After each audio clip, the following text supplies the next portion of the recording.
and welcome back to Psychedelics Today. This is Joe Moore coming at you from Breckenridge, Colorado. Beautiful day here. Today on the show, we have Daniel Greig. Daniel's been on the show before.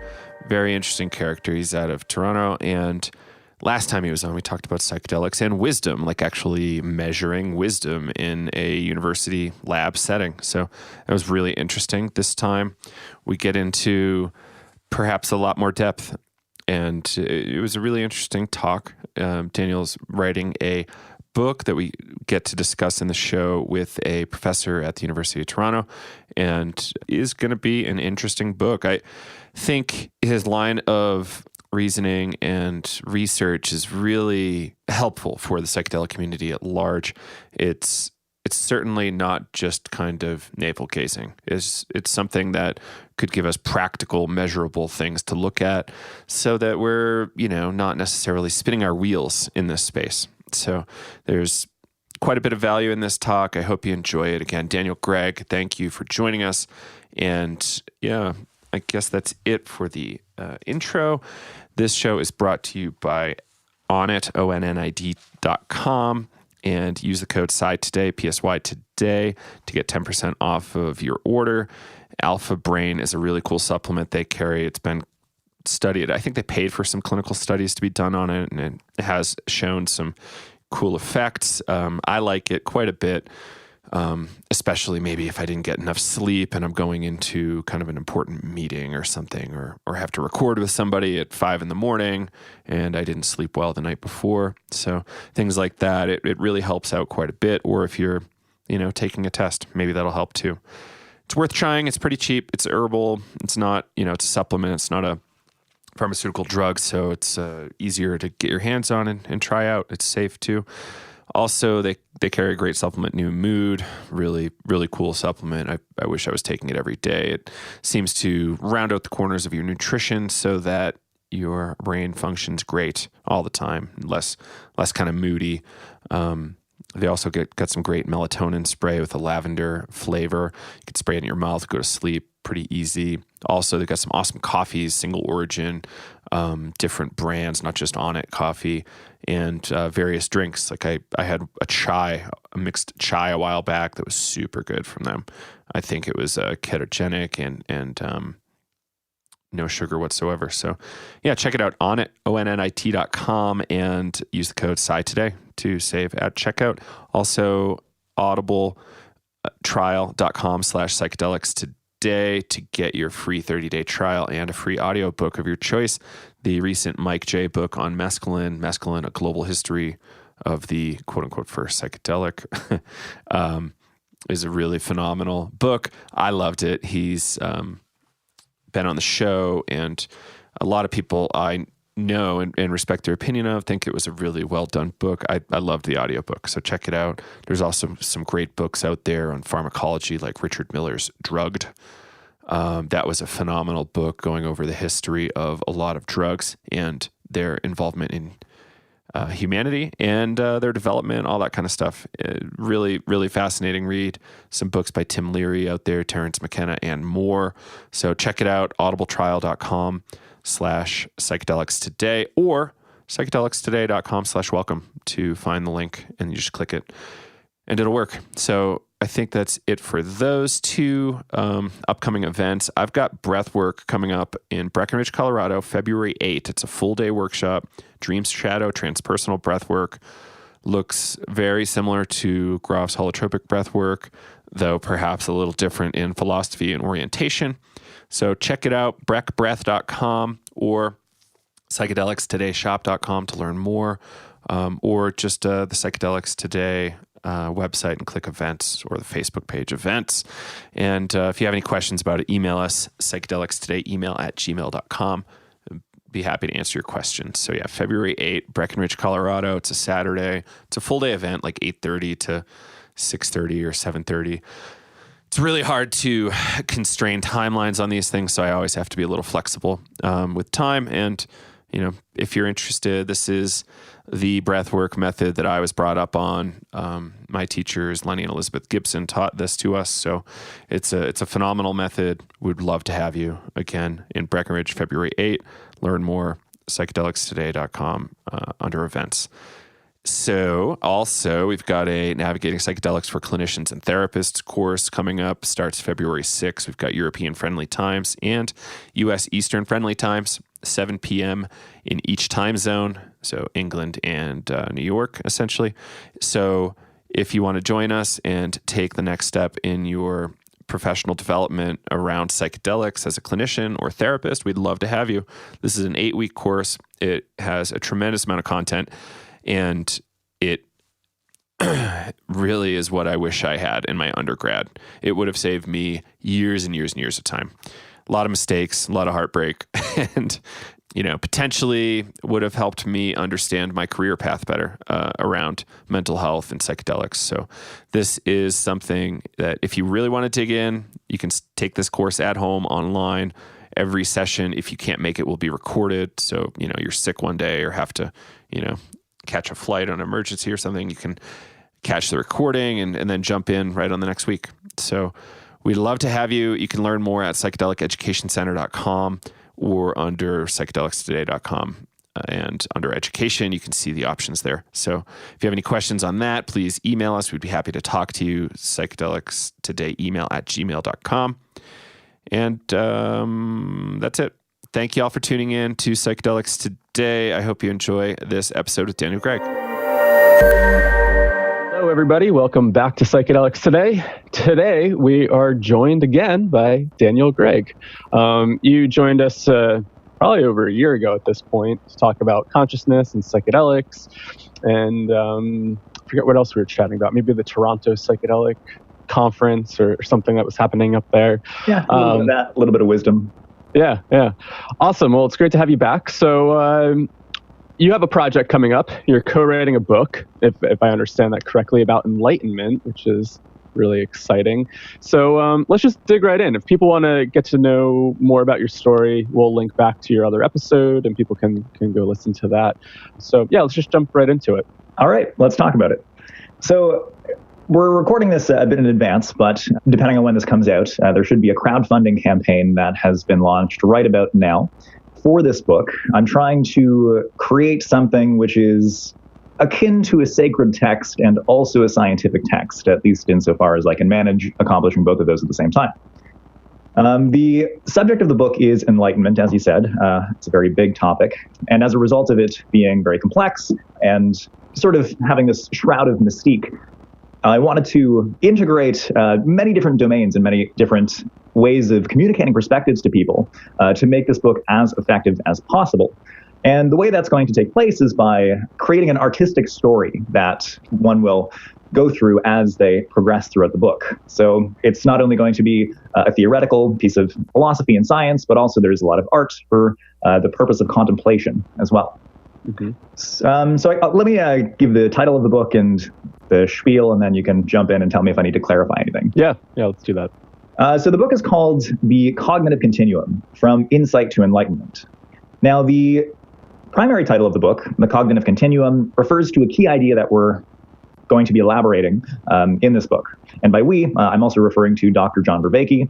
He is the one that I'm working on this project with. He's something of an internet celebrity now, which is great. His work is getting quite out there, and I would recommend to anybody who has an interest in digging into the cognitive science of altered states of consciousness, transcendent experience, to look him up on YouTube. He's got a new series out called Awakening from the Meaning Crisis, and it's from that series that we are building a lot of this content. So if you want to kind of dive into where we're going to be taking this, that's a place to get a quick to perhaps dip your feet quickly into the set of ideas that we're going to be exploring. So the cognitive continuum refers to a set of neurocognitive functions. Now, the brain tends to reuse different neural coalitions. So stuff early on in the brain gets reused for later processes. You have this ability to determine spatial layouts, and then that ability gets redeployed for being able to identify intervals of time. So you have the same stuff in your brain doing both spatial perception and temporal distance perception. So the cognitive continuum is one thing that we can really see this very clearly happening with. Now, the core of the cognitive continuum is insight. And there's a whole bunch of lower order mechanisms that make insight possible. But the act of having an insight is associated with a particular thing happening in your brain. Primarily, it's a activation of your right temporal cortex, an elevation in entropy as your brain tries to reorder and find a new possible state. And that's a very minimal kind of experience. It only takes about half a second, maybe less, for that to occur. Now, there's another experience called flow, which is something that everyone's very familiar with. It's that experience of being in the zone of, usually it occurs at tasks where you're just at the edge of your capacity to perform that task well. So you have to constantly be pushing yourself just beyond the boundary of your skills. And then you feel immersed in that. You feel as though it's timeless. You feel at one with the environment as you're engaged in a task within a flow state. And that has been described by Dr. Vervaeke as an insight cascade. So we could describe that in terms of you having a cascade of insights, just right one after another. Then there's the mystical experience, which is what is the sort of culminating experience within this cognitive continuum. That, interestingly, has basically the exact same neural correlates and the same phenomenological correlates that the insight experience has. It's initiated by electrical instability in the right temporal cortex. It does a number of other things to your brain which are similar, but it's of extended magnitude and duration. So what gets distributed amongst people who are familiar with psychedelics often is these diagrams showing how much more connected your brain is at any one time under the influence of psychedelics. And that really puts your brain into a state where it's very likely for you to be having these massive destabilizing insights. And if they are of sufficient magnitude, then they'll feel as though you're coming into contact with absolute truth, with absolute reality, with God. People refer to it in different names. But those three experiences and the functions that underlie those experiences, insight, flow, and the mystical experience, they are all variations on the same underlying neurocognitive mechanistic ploy. And so that's what we're referring to when we talk about the cognitive continuum. It's this continuum of functions, which begins in insight, culminates in the mystical experience, and it's also involved in learning. It's fundamentally a kind of learning experience that is going on when this cognitive continuum is being activated. So why that's important to enlightenment is because if we can train this function, then we can more readily orient people towards the ideal of enlightenment. It's important to preface that enlightenment is not a thing that can be achieved. It's an orienting ideal. It's like a transcendent concept, something that we always have to work towards, but not something that could ever fully be brought into reality. It's something just a little bit outside of our reach, and we always need to be working to keep pace with that ideal. Let's see. Yeah, right. Okay, so I think this will be important to flesh out. So why is the cognitive continuum important in enlightenment? So one of the key things that enlightenment is associated with is an ability to see through illusion and to see into the truth. People are beset by self-deception. We think that one thing is good for us when really it's actually implicated in our suffering. This is like primary territory for the Buddhists. We attach to things, we crave things, and as a result of that, we suffer.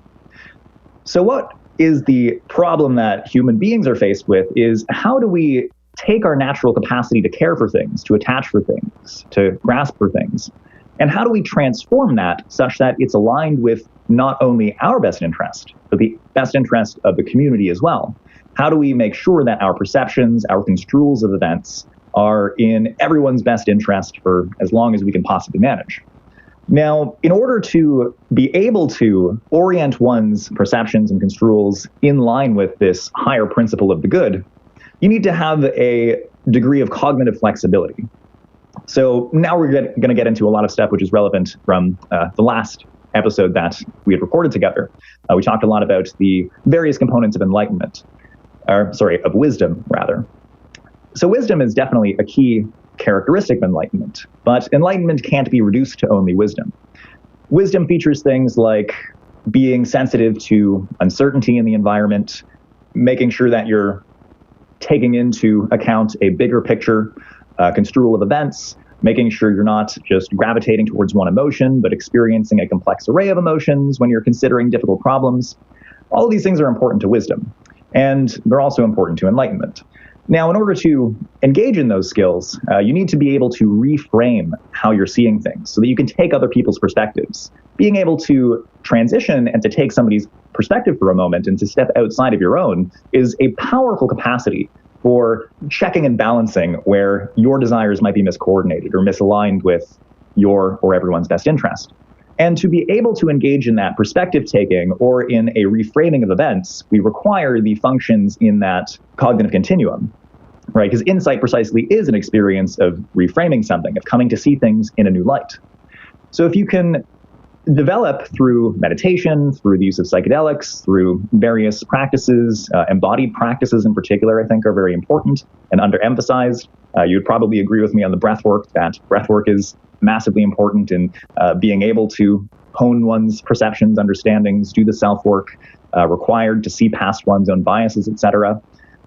And when we're doing that kind of self-work, and we actually get to a point where we can see our biases for what they are and to reframe them when necessary, the stuff that's going on in your mind that is underlying those experiences of reframing are the functions of the cognitive continuum. So that's why it's so important. Whew, there's a lot there. Yeah, there's my elevator pitch. No, that was really awesome. Thank you for that. Let's back up a little bit, and I want to hear your definition of enlightenment. Like, what do you mean by enlightenment? I know some people probably take it from the Buddhist perspective, but I'm wondering how you're defining that as well. Yeah, let me see if I can condense this into as few words as possible. I think that the most concise description of enlightenment would be to put it in terms of being able to apprehend truth and to act in relation to truth. It's pretty concise. I like it. Yeah, a lot of these problems, people get themselves... I know, there's tons of problems. So simultaneously, things are like more complex and less complex than people think that they are. So I usually like to start with a very simple definition, try to demystify it a little bit. So, yeah, truth is difficult. The standards for truth definitely vary and fluctuate depending on what we're analyzing, what we're trying to decide. But enlightenment in particular has to do with the kind of truth that obtains to social situations. The Buddha famously did not engage in metaphysical speculation too much. That's a kind of knowledge that we can try to work towards. It's a kind of discussion we can engage in, but it wasn't, as far as Buddha was concerned, very important or necessary to the project of learning how do you be a good person, So I think that there's a gradation of truth. There are multiple truths that can simultaneously hold. There's nothing weird or strange or counterintuitive about that. Maybe there is something counterintuitive about it, but multiple truths can definitely hold. And we need to be sensitive to which truths are more true at a given time, based on a big picture framework of, what are the outcomes that we're hoping to achieve in whatever interaction we're considering? Mm-hmm. This idea of like social situations kind of reminds me of, I guess, like Shambhala a little bit, like this protection of this enlightenment for the better of society. Have you explored any of that at all? I'm not really familiar with much of the Shambhala stuff, no. Yeah, I explored it a little bit during my undergrad. I did a little like independent study on it, which was really interesting. But yeah, just this idea of more kind of socially engaged, it seemed like. So the social engagement stuff is hugely important for what we're looking at. As we said right before we started podcasting, like if it's not good for people, then like what's even the point? Right. I like this three-part continuum here with insight, flow, and mystical experiences. It just seems like really interesting to view those, and even just thinking of insight and how that can even relate to mystical experiences. I'm just thinking about my own experiences in the past and just thinking about how those states where you're just getting flooded with insight, how that seems so mystical, right? It's like being exposed to something beyond you. So it's really interesting just kind of combining that together. I have more to say on that point if you'd like. Yeah, sure. You started pulling up a bunch of interesting keywords, which I think bear exploring a little more deeply. So the way that Dr. Vervaeke talks about the mystical experience and the insight experience is that the insight is something that's happening inside your consciousness. You have an overarching frame, and an insight takes place within that frame. Now, the mystical experience, on the other hand, it's an insight of consciousness. It's so grand in its scope and in its magnitude and in its duration that we can consider it to be an insight of the very parameters of your conscious experience, which are informing the frames that you then form of the world in subsequent experiences, the experiences that are following that mystical experience. Cool. Yeah, that's interesting. Yeah. Being interested in philosophy, I want to circle back on the metaphysical thing, but I understand how kind of like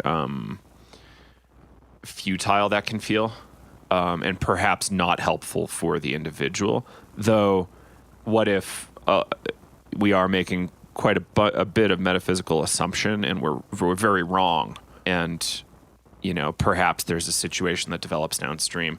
I don't know. That is just a thought. We don't need to go into that because we're not really talking metaphysics, but. I mean, I am more than happy to talk about metaphysics with you. I also am a student of philosophy, so that's definitely part of my wheelhouse. Cool. Well, I want to stay on track in terms of talking about your book. We don't want to go too far off the rails, but we'll have you on again so we can get into that, psychedelics and metaphysics. We're doing a whole philosophy program as part of our training too. So. Oh, very cool. Yeah. So maybe we can chat briefly about the nature of mind, like. Mind, in our worldview at least, mind doesn't necessarily equal brain. Like mind is at the very least distributed throughout the body. We have pretty good evidence that it's at the very least distributed through the body, and we have some, N of 1 type case reports like NDE stories, psychedelic stories that mind is not necessarily even body. Mind doesn't really have anything to do with it. So that it gets to be like this kind of like spiritual muddy landscape based on these experience reports. So like, how do you like to deal with like mind and like kind of defining mind? I am definitely a big fan of the embodied cognition, distributed cognition way of looking at things. In the field of cognitive science, the framework that is becoming dominant is referred to as 4E cognitive science. And that means that mind is embedded in a context, it is embodied, it is enacted, meaning that the way that you learn to see the world, the very quality of your consciousness comes about through the relationship of ongoing sensoromotor loops. You learn to sort of pull out consciousness based on how you act in the world. And it's extended. We can integrate tools into our consciousness. We can integrate other people into our consciousness. So we're fundamentally distributed not only through our own bodies, but also throughout our contexts and through the others that we put ourselves around. There's a lot of really interesting stuff coming up in the frame of embodied cognition.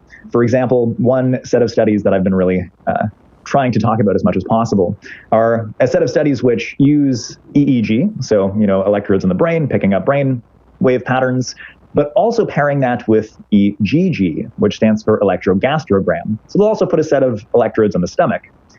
And this is still in a very early basic stage, but there's at least 3 studies that have come out on this, and at least 2 of them have concluded that there is a singular resting state network that goes between the brain and the stomach. It connects especially at an area in your right insula, which is involved in your body perception. So you have this constant feed of information, which is giving you this sense of awareness of your what's called the minimally embodied self. So you're never without access to this body map that you have. And when we have experiences of having a gut feeling or having some, twisting sensation or some sensation of relief in the stomach, that very well is likely coming from sensory neurons in the stomach. Peter Levine is a great character in the field of trauma study, trauma treatment, and he talks a lot about this network. And there's this one part in his book where he mentions that there are as many neurons in your stomach as there are in a cat's brain. And most of those are sensory and going up into your brain. So the majority of that information is communicating with your brain, informing how your brain is making judgments and assessing situations.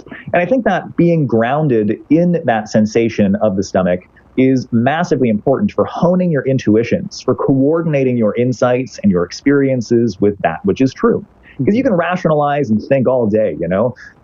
In fact, having a high intelligence and being able to rationalize very well is just as likely going to make you good at self-deception as it is at, helping you solve problems in your daily life. The intellect alone is just simply not sufficient for orienting towards something that we might associate with this concept of the good. So I think that having a clear access to those embodied visceral signals is massively important for grounding out your sense of truth. You know, you could get into an argument with somebody, and there's got to be a point where you just say, okay, you're making a lot of good arguments, you're making a lot of sense, but I just feel viscerally that there's something wrong with this, and maybe we need to disengage. Maybe we need to talk about something else. Maybe we just simply disagree, and we have to leave it at that. It's those embodied sensations that's going to give you that sense of connection to the truth.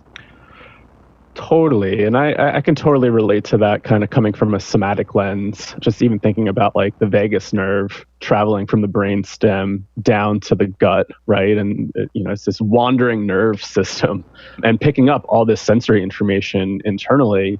And, I feel like since we're such a cognitive kind of culture, we think of truth being more intellect. And this is something John Cobb brought up when we were interviewing him, that like feeling needs to be part of knowing, right? And we kind of disregard feeling as a way of knowing. And, you're just pointing that out, like having that gut feeling. It's like, how do you even put that into words to know that that's the truth, right? And I think a lot of people go, oh, you're just having a reaction, or, if you're coming from that trauma background, maybe you're having some sort of trauma response and your body's reacting to this, and maybe it's not true. Maybe your nervous system's just hyperactive and you're just reacting from this. But, there's something, I think, in there that our body knows. And I think this is a kind of like a paradigm shift of needing to kind of tune into that a little bit more for knowing truth. At least, I don't know, from my opinion or perspective. No, man, I'm totally on board with that. Like I was just thinking yesterday as I was stretching, doing yoga, getting in touch and in tune with my body. I was thinking about how my body processes information. I was thinking about the octopus. The octopus is a great case example because it has like an entirely distributed nervous system. Each one of its arms effectively has its own central control. So we can see that from organisms like the octopus and from lower order organisms, like C. elegans, which has like a very basic kind of nervous system. The default for nervous system function is distributed networks. Centralization is something that comes very late within the evolutionary process. We have a brain, it's useful, it's a result of the kind of embodiment that we have, and it does definitely centralize our processing. But it's not central in the way that we thought in the 1960s when we had the cybernetic model. And the cybernetic model would claim that any sort of intelligent behavior, any artificial system is kind of like a computer, which has a bunch of mechanical parts that extend out from this central organizational hub. And the organizational hub is effectively doing everything, sending all of the signals, and the other parts of the cybernetic system are just mechanistic tools doing the bidding of this central processor. Within the cultural mind at the moment, we are still dealing with this specter of the cybernetic view of nervous system function. I find psychedelic studies so interesting and sometimes so funny because, for example, there was this recent study saying, oh yeah, we did like EEG on DMT and we know there's lots of theta waves. So science now says it's like a dream state. And like, yeah, I mean, like everyone could have told you that for like thousands of years. Like we already definitely knew that. But as soon as we get this view that says, oh, we have like this brain analysis thing that tells us there's this localized pattern in this particular area of the centralized processor, now it's legitimate knowledge that we can say it's like a dream. Yeah, I find that really interesting. And I think this idea that still persists in mainstream thinking and discussions about brain function, nervous system function, I think we can still see that like the specter of cyberneticism, I'll call it for now, popping up in how we make knowledge claims, right? I mean, there are various ways that we can make genuine knowledge claims. One of them is through direct experience, and we don't really value that as much as we should. It's not enough for, 1,000 indigenous shamans to say this takes you to a place like the dream world. We have to have the EEG analysis before we can actually apply that knowledge and consider it legitimate knowledge within this scientific context. Right. Yeah. It's always, I mean, to some extent, it's really important to do this research, right? I mean, I think it's really helpful to have some context around what's going on and help us provide at least just understanding how these systems are working. But I think this is like, how do we really, like, I guess, incorporate these different ways of knowing and different, can't just always rely on the science, right? It's important, gives us a framework to look at, but how can we also take into consideration experience? I even think about, like, from a Whiteheadian perspective, experience is everything in a sense, right? And that's valid. That's all we really know is experience. Totally. And I think that the proper place for experience within a scientific project is in narrowing down the search space. Right? If you get really good at clarifying how you're forming intuitions and how you're reasoning about things a priori, and sometimes clearly reasoning about something involves like inducing a hallucinatory experience and discussing with some angelic being, something like that. Reasoning doesn't always look like sitting down and applying the measures of rationality and logic. So yeah, that's how I see those working together. We have to integrate and internalize the tools of the sage, of the shaman, those kinds of characters, if we're going to be able to organize and hone our intuitions such that we can make the scientific process more efficient and more effective. Mm-hmm.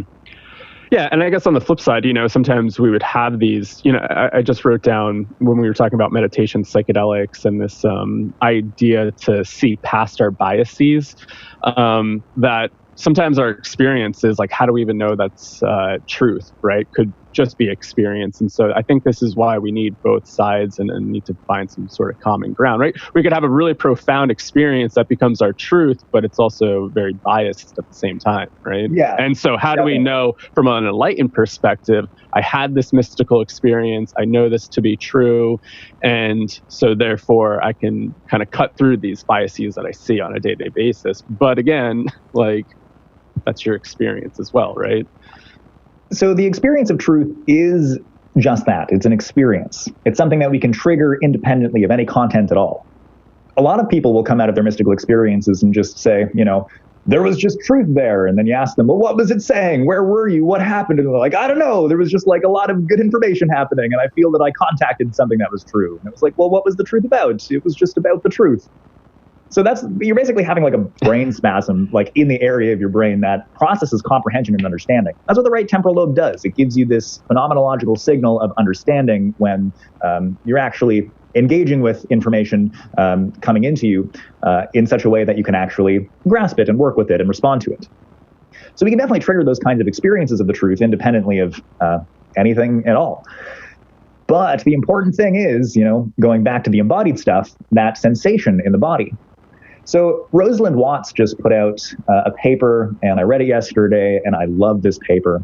She's talking about the accept, connect, embody framework that they're applying to the psilocybin for depression treatments that are ongoing in Imperial College right now. And the one thing that they mention in that is that to keep people in touch with that which they need to get out of the experience, it's important to have them maintain focus on the somatic sensations that are emerging for them within the context of their psychedelic experience. If you move away from the somatic experience, it's easy to go into the realm of fantasy and just to, see interesting geometry kind of removed from any significance. But if you direct that person to attend to their body sensations at the same time, that is more likely to produce insights that are effective and meaningful for people. That's interesting. Yeah, I got to check out that paper. That'd be cool. We'll link it up in the show notes. Yeah, I'll send it to you. It's great. It seems to me like there's some similarity there between your background, Kyle, and somatic psychology. So yeah, that's pretty interesting. This might be a little off topic, but maybe on topic too. But this story just keeps coming to my mind. So we're talking about like knowing and truth. And so I was in Hawaii and I was doing a class with Kat Harrison, and we were walking around the beach, and I got this, I just started picking up all these rocks. And then all of a sudden I felt really sick, and I was like, I got to put these down. And it felt kind of like weird. I was like, why am I being so weird about this? But deep down inside something told me, put the rocks back, right? And you're not supposed to take these. And towards the end, once the group kind of got back together and met up, I think it was Kat or maybe the other person that was teaching said, did anybody pick up any rocks? And people are like, oh yeah, I got them. They're like, I would put those back because, like, from this, the rocks are meant to be here. And from the past, people that have taken the rocks kind of got some bad luck. Like, people got into accidents and all these kind of things started happening. So it was just like a weird thing of like having this like gut reaction of like, put this back, right? And then, half an hour later, it was kind of like validated of here's some like, folklore, or here's some like kind of transpersonal things that have happened to kind of validate that, hey, maybe I was onto something there, right? Like maybe the land was speaking to me. And, that's very animistic and shamanic, right? For me, that was more of a shamanic experience. The rock was like, hey, I belong here. Don't take me. Right. These people are like, don't take any of the rocks, right? Those experiences are cool. I love hearing about them. They're very difficult to talk about in a way where you don't have to provide these caveats like, oh, this is like really shamanic, but like, hey, it's a thing that happened. I was getting a legitimate experience, etc. I think it's great to be in tune with those kind of experiences. I think that at the end of the day, like, we really don't have a great grasp on what exactly is happening. Sometimes all we have are these stories and these correlations that are told through story. And sometimes it's just good to listen to those and to engage with an attitude of respect for whatever the, quote, land is telling you, unquote. Yeah, I mean, I don't know how to navigate it. I kind of come, but I guess the way that I navigate that is listening to the body, right? And so something that I've been thinking about, I'm curious to hear your thoughts. It's like when people think about enlightenment, they think about, maybe this is generalization, but thinking about transcending, like this kind of reality, it happens through the mind. And enlightenment is very mind oriented. Something that I keep coming back to is more oriented towards the body, and how do we fully be present here and kind of like really tune in to what our bodies are telling us and how our bodies are interacting with our reality. Yeah, so I can definitely speak to that. When I was giving my concise definition of enlightenment, I was going on the philosophy description. I should have gone on the cognitive science description. The cognitive science description is that, so there's this idea called optimal grip. It comes from initially the phenomenologist Maurice Merleau-Ponty, and it's been developed by people like Hubert Dreyfus. There's a great paper that's been published recently by Bruenberg and Reitwald, and they give a predictive processing account of how this works as far as the neurological mechanisms go. But optimal grip is a very simple idea. It's just the idea that all organisms are trying to approximate the best relationship that they can with the world around them. Now that applies to paramecium as much as it applies to human beings. It's just a lot more complex for human beings. So enlightenment fundamentally is this optimal grip on reality. There are a lot of people who try to take this kind of escape the world approach, transcend the world approach. But the way that I would articulate the transcendence playing a role in enlightenment is that you consistently coordinate your optimal grip on reality by maintaining a dialogue with the transcendent. It's not about escaping the world and becoming blissfully immersed in the transcendent for all of time, because that's not like really useful or good for anybody. And, honestly, like, depending on your proclivities, eternal bliss, eternal nothingness, like, that doesn't sound like a great time. I'd really rather honestly not have that experience. I'd rather touch on it once or twice, bring what's good about that experience into my body, and then go live a fulfilled and embodied life. The world of the body is massively important. And in our religious and spiritual thinking, the importance of the body has typically been denigrated, especially if we're looking at the more Platonic forms of spirituality and religion. That very much has this approach of escape the world, maintain eternal union with the one, and that's the goal. There's a philosopher, his name is Roberto Unger. I'm using some of his theories to ground how I'm talking about various religious proclivities in this book on enlightenment. He talks about three fundamental attitudes that characterized the religious revolution after the Bronze Age collapse. So way back in like 3000 BC, something like that. I think maybe a little bit later than that. Civilization collapsed globally. We've really never seen a collapse of civilization like that. And then across the world, people started gravitating on very similar kinds of insights, which might have had something to do with they were confronted with a kind of human-caused suffering of the likes they had never seen before. So they had to kind of step back and look at themselves, look at their own minds, and look at where they were, and think, how the hell did we get to this point? And that oriented them towards what we might call the transcendent. Some people call it God. Some people might simply call it Dharma.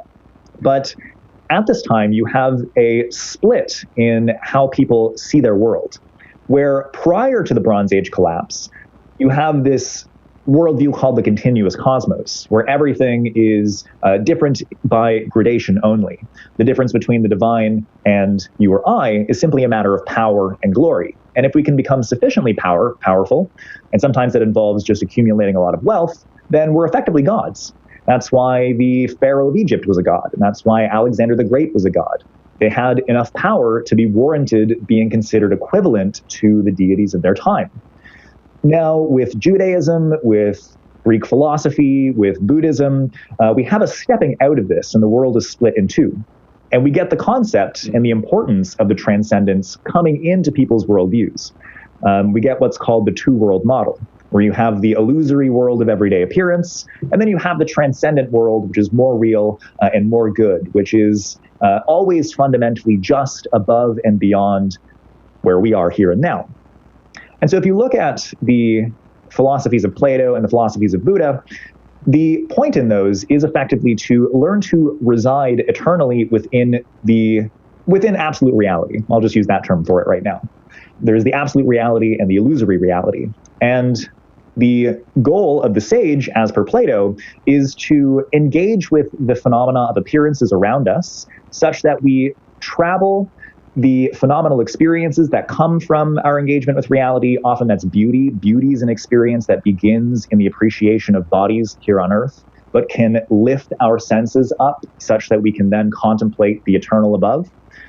And for Plato, that's the end point. You want to get to that point where you're in eternal contemplation. And I was thinking recently that Plato basically, he just wants to figure out like how to chill as hard as possible. And everyone following him too. Like there's this guy named, I think it's Proclus. It's either Proclus or Porphyry. I always get their philosophies confused because they're very similar. But one of them is literally like, yeah, the whole ideal, the whole point of life is to just like sit still, eat as much as you need to not feel hungry, move as much as you need to not feel pain, and just sit there and contemplate and reflect. And like, that's it. That is not the kind of life that I want to live. I mean, it's the kind of life you could live. Like, we definitely have the capacity to do that. But what the experience of the transcendent can give us, as I said earlier with the mystical experience thing, it's an insight of consciousness. It's the kind of experience that radically transforms how we are making sense of the world. And that enables us to have more access to what's going on, to dialogue with a more clear information link between myself and the universe. If we look at the universe as a dialogue, the psychedelic mystical experience, contemplation, and residing in the one, that can open up my perceptual channels such that I can more clearly hear the universe as it's trying to dialogue with me. And then I can dance with the universe in a more effective way. And that involves, being more compassionate, being more kind and generous, lifting people up out of their own suffering, saying the right thing at the right time, such that somebody who's sad is not sad anymore. Those are the kinds of things that you can get out of this return to the one. I can back that up with some data as well, if you'd like. Well, if you want to try briefly, yeah, that might be helpful. Yeah. Sure. So in the first wave of studies that came out of Imperial College studying the effect of psilocybin on treatment-resistant depression, they did a number of cognitive measures alongside these people who were going through these treatments. One of them was to look at how well people with treatment-resistant depression can identify emotional expressions. And so they used a computerized face, which would go through a gradation between positive and negative emotions. And the task was to push a button when the face definably becomes a positive emotion. So there's a reliable threshold that we can find for people who don't have treatment-resistant depression. They push that button to say this is now a negative state face or this is now a positive face at a much earlier point than people with treatment-resistant depression. People with this condition are so locked into their own biases, they're so locked into their own self-generated reality that they genuinely can't see certain elements of reality as well as other people can. But after having these psychedelic experiences, many of them having these mystical qualities, the people in the treatment-resistant depression group were able to identify when positive faces emerged in this computerized display a lot earlier than they could before. So that's an instance of these transcendent states of mind translating into an opening up of people's perceptual channels and a better ability to see truth.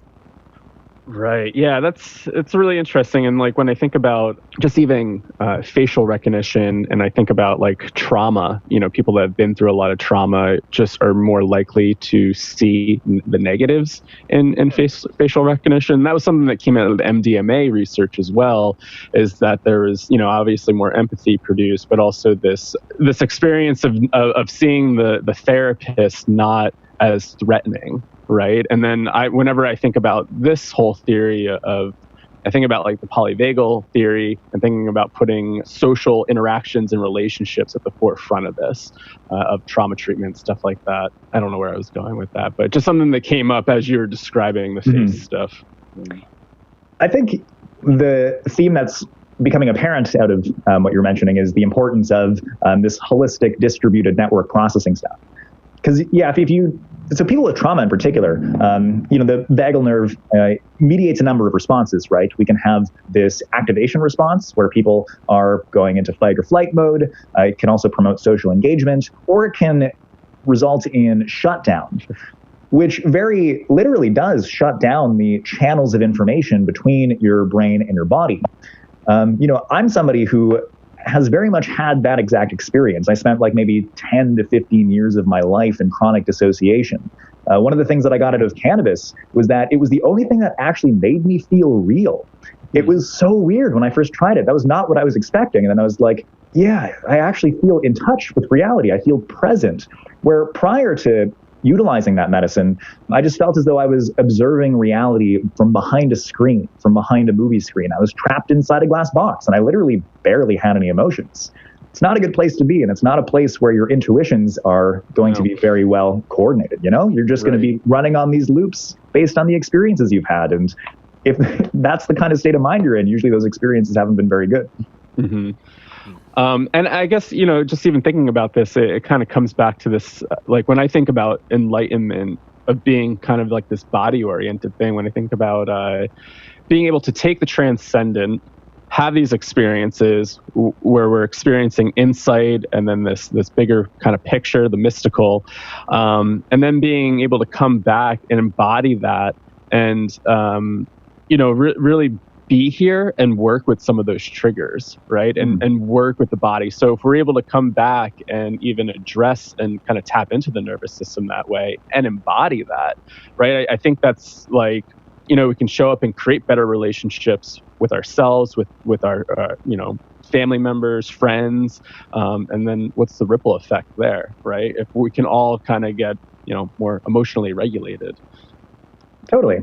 As we were saying before, human beings make a distributed organism. So if you are more in tune, then your community is more in tune. Yeah, that's very important. I'm curious as to what your experience is, because I know you're a breathwork facilitator, right? So what has your experience been with breathwork? How do you see breathwork providing this connection and this attunement between body and mind? Great question. So it's been really interesting. Early on with psychedelics, it was very mystical and very mind-oriented for me, and thinking that the truth was outside of me. It was kind of like out there in the cosmos somewhere. And breathwork, I guess, has taught me over the years is that, all this kind of resides in us and that we have agency over like ourself, right? That we can create these experiences and to get back in the body and bring these experiences down so we can authentically live here in the now, right? And so for me, breathwork was like a synergistic effect between mind and body to be able to integrate the two. I don't know. How about you, Joe? What would you say? So that's a pretty good part. Like, I think that's half the conversation we typically have. And the other half is like more around how sometimes acid or mushrooms doesn't have much to do with your body. You don't really, like, it seems like more cognitive or spiritual or something. There's not too much body material that comes up. It is far more common, in my observation at least, that body material comes up in breath work. You know, we're going to see this probably more with atypical psychedelics like salvia. It's going to be pretty interesting to see how that develops. But yeah, and the analogy I always use, because, you know, largely this psychedelic landscape is based on therapy and speculative healing, or whatever, however you want to phrase that, and not really like the core fundamental mechanisms of psychology. So like, I think this is going to really flesh things out for us. I had a really great point I was going to put in there, but I blacked out. No, so I think there's a lot more to be learned once we start stepping outside of this therapeutic framework a little bit more, or focus. Once we start doing like pure psychological research, I think we're going to learn a lot more. And that's, you know, breath work can instantiate very similar, if not identical, type states as psychedelics. So, you know, what's going on there? It's clearly not the drug. It's not this, you know, 250 micrograms of something. It's you. So like, what is that in you that's allowing for these altered states or holotropic states, hopefully, but, you know, who knows? Yeah. So hopefully that was somewhat helpful. I hope it wasn't glib. Yeah, definitely. I'm really glad I asked that. So it sounds like the experience is much more immediately grounded in the body, which can be perhaps even more helpful because, you know, as you mentioned, psychedelics, LSD, psilocybin, sometimes you can just fly off into the realm of the intellect. You're not really very grounded. It's a little easier to get lost, it sounds like. But with the breath, it's easier to maintain your grounding within your somatic experience. Right. And then maybe if we bring it back to the therapeutic, it's like you can't clean a whole house with a Swifter or something, or like a sponge, right? Right. You can certain tools for certain things, and perhaps you're going to need a bunch of tools to fix whatever's happening. If fix is the right word, I don't know. Maybe it's enablement. Yeah. I think that's a pretty good way of looking at it. You know, if you have had lots of adverse experiences growing up, possibly you do need to sort of defragment the imagination before you can actually effectively engage with the body. Right. And that's kind of how I've been framing a lot of this stuff too. Like the term enlightenment, it has too much baggage for me personally. So I'm like, okay, what's the goal here? To live a more fully engaged life with the world while you're embodied. And that's more really it. And, you know, metaphysics it's a pretty simple metaphysic, right? You've got a body for, you know, X quantity of time and go at it. Life, so you probably only have one life, and if you're lucky, if you do it right, you only need one.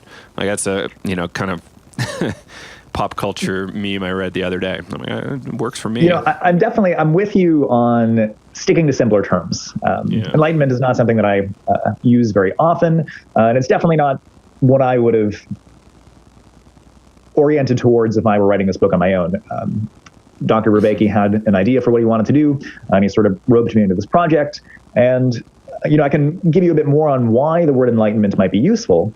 What he's trying to get at is that we don't want to neglect the various practices that people who have been pursuing enlightenment have developed.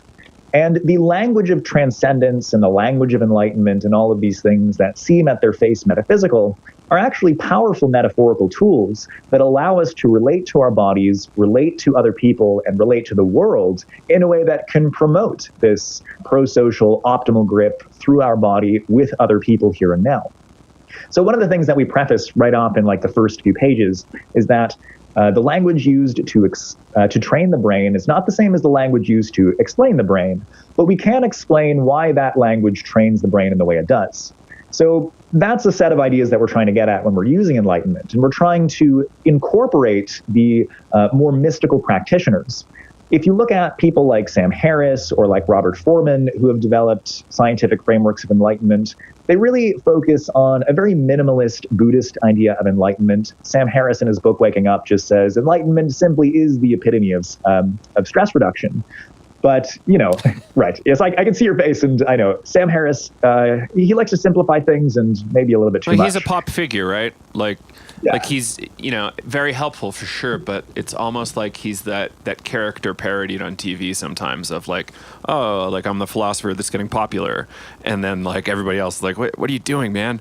It's so cheap. But but he's really helpful for a lot of people, which is good. Definitely. And he's not a total, like I think he has some integrity. I love his arguments, but back to the Enlightenment topic, like, how do we, in your field, in your very specific field, has very specific meaning, but in the pop culture, it's like, are we talking about, nirvana and we go away from the earth? Are we talking about manifesting the rainbow body in our 3D earth space or something more occult? Or, who knows? Like there's so many different ideas globally. Mm-hmm. So like that's my reaction, but I get why in certain fields we need to use it for sure, because it has certain meaning.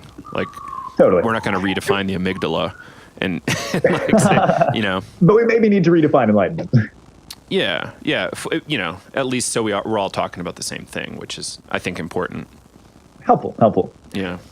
I want to get back to one thing that Kyle mentioned when he was explaining the breathwork experiences, because you mentioned that it starts out very mystical and mind-oriented, but then over time it sort of comes down to earth more.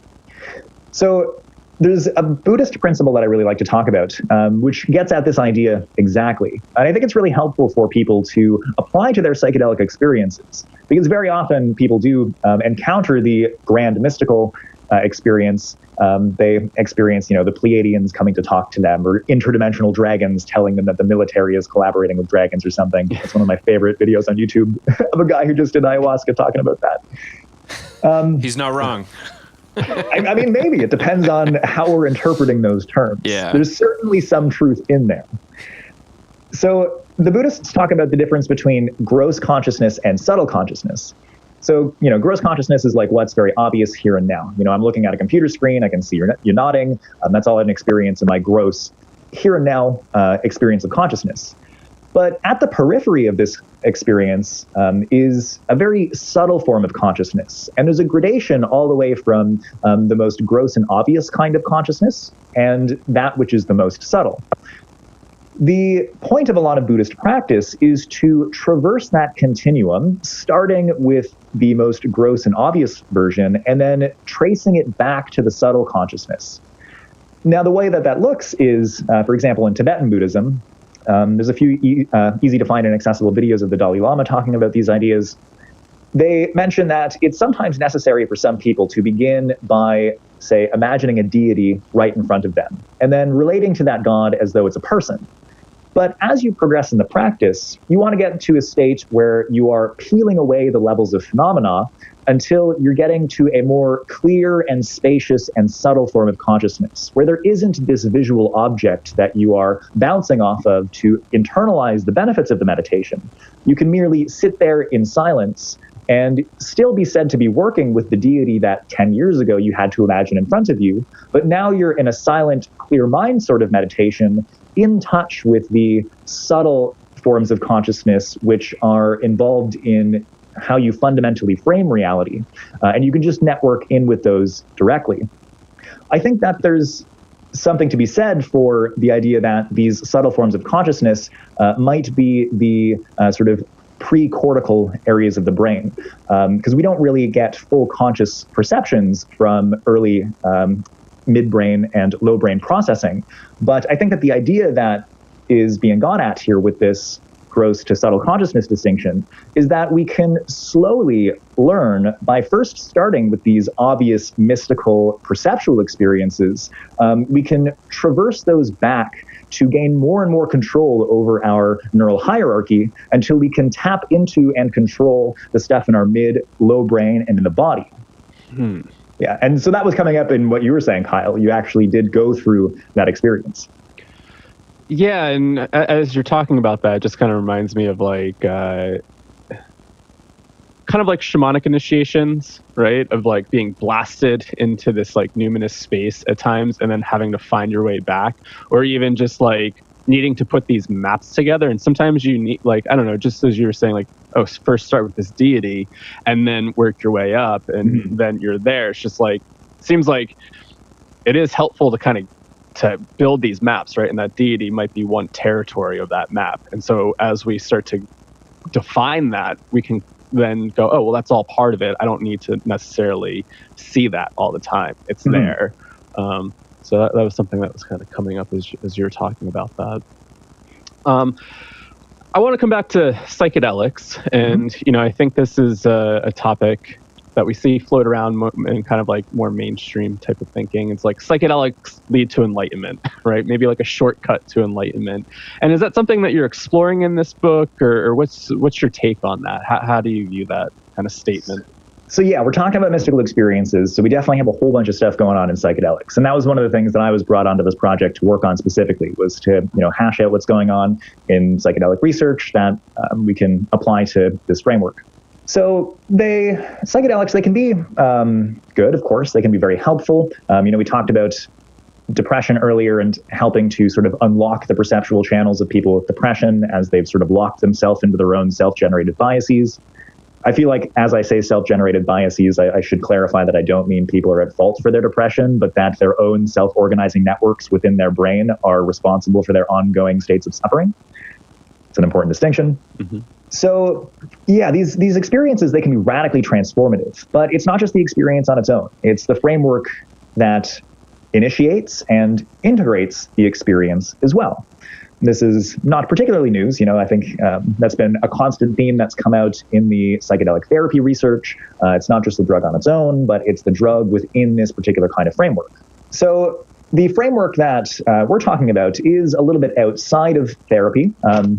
Joe, I was really resonating when you were talking about having to move beyond this merely therapeutic realm and to bring in a little bit more from just psychology as psychology. And that's really where I really want to take the research into psychedelics within this book, is to put it within a framework where we can help people to understand and orient themselves within psychedelic experiences for the purpose of wisdom and well-being and flourishing. The mystical experience especially can be one that can help you to radically change yourself such that you can accelerate the progress that you're going to make as a part of the self-work that you're doing. But I do think that you're going to hit a plateau with psychedelics if you don't also integrate some sort of practice in your daily life. That could be meditation, that could be Tai Chi, that could be yoga, it could be breath work.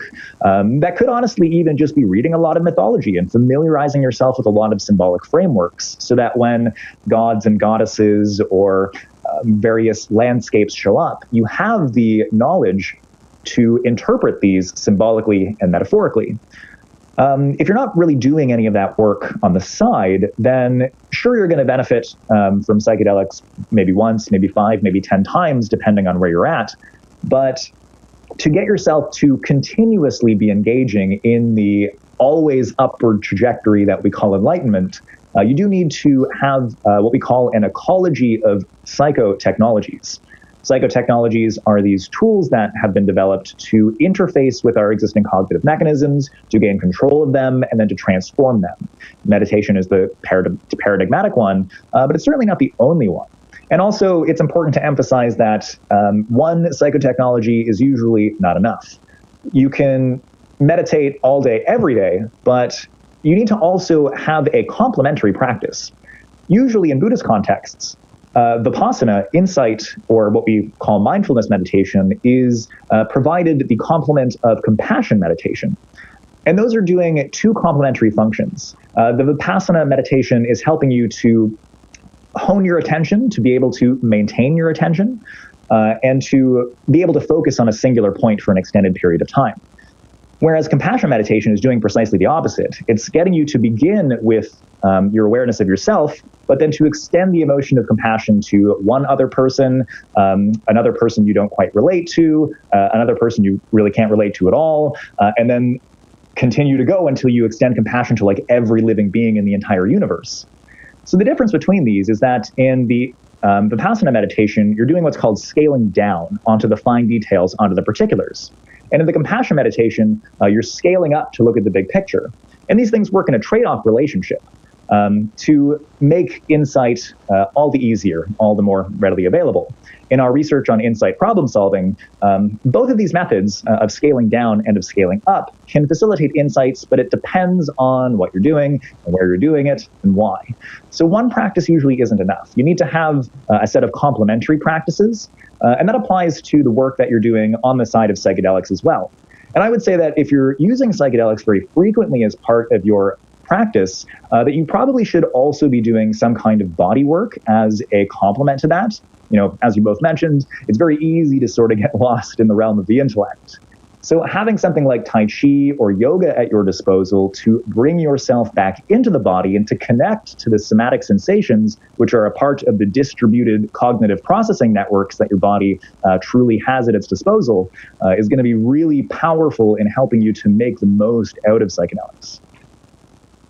Yes, I love that. Thank you for including the body work piece. That's something that our teachers always kind of preach to us. And maybe one of the things that the psychedelic community needs to focus on in the body work aspect. Yeah, I mean, I think it's something everybody needs to focus on, but definitely in the psychedelic realm, because it does really put you in the imagination, which can become divorced from the body. That's why the imagination is effective. It can take your perceptual machinery and it can make them operate independently of the things that are causing your perceptions. So it can be very easy to sort of get carried away, to differentiate the mechanisms of your imagination entirely from the body, and that can get you very confused and very disoriented. And that's one of the pathways by which psychedelics might genuinely be bad for you. Right, yeah, could lead to more isolation or just thinking that, this is just your journey, right? And to come back to this idea of I always think what is the point of enlightenment? Why are we trying to seek this? Why are we trying to attain this? And I guess I do keep coming back to this idea of the integration, right? To have these experiences, integrate it, and then to bring it back for the rest of society, community, and whatnot. I mean, is enlightenment just a single thing that the individual does and it just benefits the individual, or are you doing this for a greater cause, right? I would definitely argue on the greater cause. Glad we agree on that. Good. Yeah. I'm glad. Just thinking about the integration process, right? Because and I mean, I have to say for myself, I definitely got caught up in it of I need to figure this out for myself, right? And I think to some extent it's important to figure those things out on a personal level, but then it got to the point of what am I doing with all this stuff, right? Am I just kind of somebody made this analogy, I think it was Aubrey Marcus, and he's talking more about rich people, but I think this could also apply to this situation as well. Somebody who collects batteries, right? He just has a whole warehouse of batteries, kind of taking all that energy and keeping it for himself when outside other people need that energy, right? And it's how do we disperse that energy, that information, that wisdom to other people instead of just kind of keeping it all to ourselves? A very important question. So I want to carry that point forward with some observations of Buddhism. Yeah. Now, Buddhism is a tradition which heavily prioritizes the monastery. In order to go through the Enlightenment process, typically within Eastern cultures, you would either train at the monastery or you'd go live there and you'd become a monk.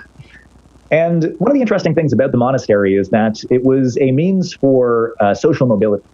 People who were very poor and really didn't have any other option because of the strict class structures that are famous in places like ancient India, they didn't really allow for any kind of social mobility. They don't allow for any kind of social reorganization. Social organization is very strict, and if you talk to the wrong person, if you sleep with the wrong person, your family can come down really hard on you, and sometimes the law can back them up on that.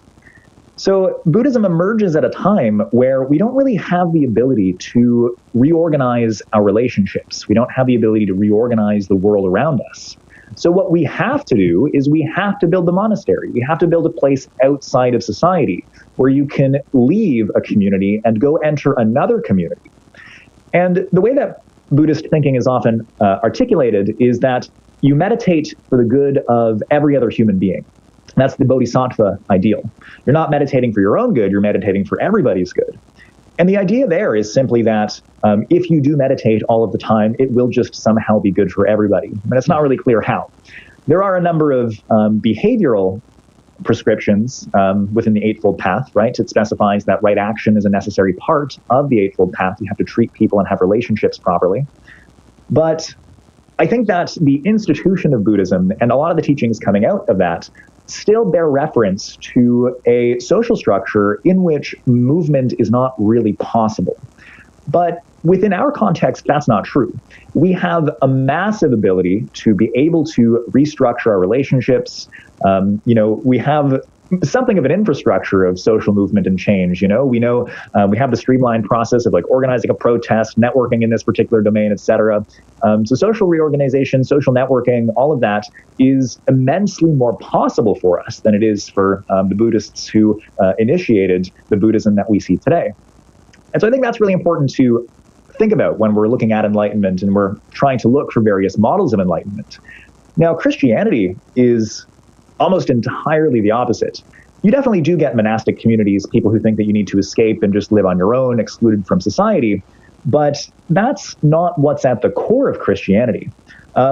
So I'm going to bring back something that I mentioned, but I think I forgot to fully articulate by Roberto Unger. So he talks about three ways of religions relating to the world after the religious revolutions of the Bronze Age collapse. So Buddhism tends to emphasize overcoming the world. There are always exceptions, of course. We shouldn't really be drawing an east-west distinction. But Buddhism, in general, as most people understand it, emphasizes the approach of overcoming or escaping the world. Whereas Christianity has an approach of what Unger calls struggling with the world. There's not as much focus on meditation and reflection in Christianity. And I grew up in Catholic schools. When I discovered meditation, I felt utterly betrayed that my spiritual tradition didn't give me this at all. But as I've been reading a lot more and familiarizing myself with the origins of Christianity, I can see what's useful in it, and I can see what they're getting at. They put a lot of focus on action, on changing the world. It's simply not enough to change oneself. Rather, every individual has an ethical imperative to make the world one that is worth God coming to, such that when the judgment arrives, God will see that we have done him justice.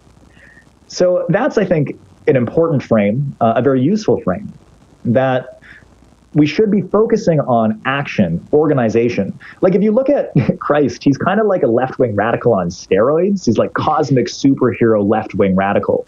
He's like throwing things in the face of the Pharisees, who are like the institutional powers at the time. He says, no, your institutions mean nothing. We get authority from God alone. The institutional structure is not itself justification for this power. So, if anyone's an anarchist, Christ is an anarchist. And that frame, I think, is something that we could really do with bringing into our thinking about enlightenment. I think because of the associations that people in Western culture have with Christianity, they're overwhelmingly bad and for good reason. I do think that Christianity kind of took a number of unfortunate turns and became something that it didn't really need to be. But there is a lot of insight about how we can dialogue with the universe. The technology of the concept of God is something that allows us to relate to the transcendent ideal as though it's a person, to relate to it as though it's a person. And cultivating that kind of relationship can transform the relationships that we have here and now in this world. And that's the emphasis that Christianity has. It's on acting in the world, transforming our relationships, transforming the structures of society such that things are more just, such that more people can be enlightened. The ideal of the community of the church is not isolated to the institution. The church is a cosmic entity that everyone can come participate in. And the features of participating within the cosmic entity of the church are well-being, happiness, love, and especially the kind of love that transforms individuals who have the potential for flourishing into actually flourishing beings. So I think that we can yoke the insights from both this approach of overcoming and this approach of struggling with the world in a very adaptive fashion, so that we can know how to apply our atypical experiences, our enlightenment practice, and coordinate them with not only the changes that need to happen in us, but the changes that need to happen in the world. Beautiful. Well, I think we probably need to wrap up. We're at about an hour 10. Okay. So this interview, I think we're going to put it out in January. And what website could people go to find out more information about you and the book?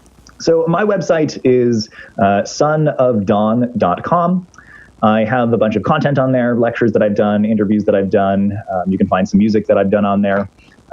I've been really immersing myself in my identity as an artist recently, which is something we could have talked about, but didn't unfortunately talk about too much. But I want to mention on that note that I've been trying to, integrate a lot of art in the Enlightenment book. So that's something to look forward to as well. Cool. As part of the crowdfunding campaign, you'll be able to purchase prints of the art that I'm commissioning for it. You'll get access to a unique book by Dr. Vervaeke, a theory of consciousness that he's written, and a whole bunch of other stuff. So you can find that on my website. And I hope there's lots there that people wish to explore. Well, Daniel Greig, thank you very much for joining us on Psychedelics today. I can't wait to have you on again. It's always super fun.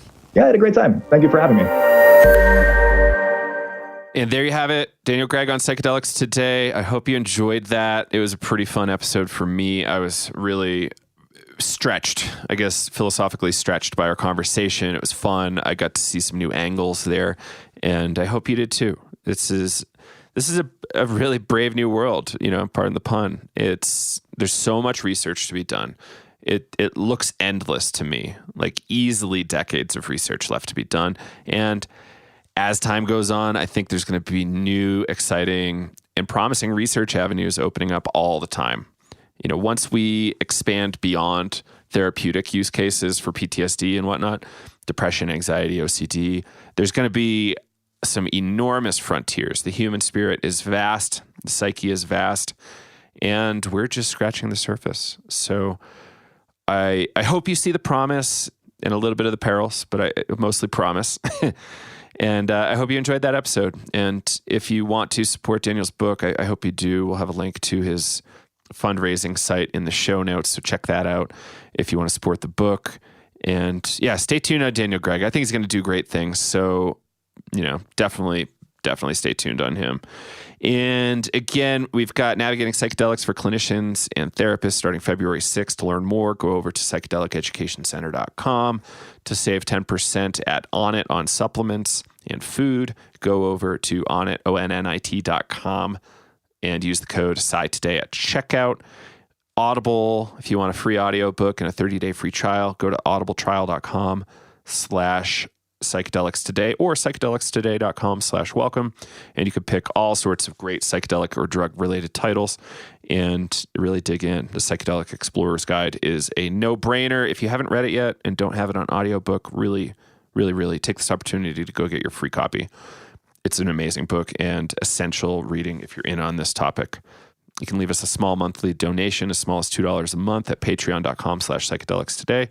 And if money's tight, you can just tell a friend or leave us a review on Facebook or your podcasting app or iTunes or wherever. We would love it and really appreciate it. Hope you all have a beautiful rest of your week, and we'll see you on the next episode. This is Joe Moore signing off from Psychedelics Today. Bye-bye.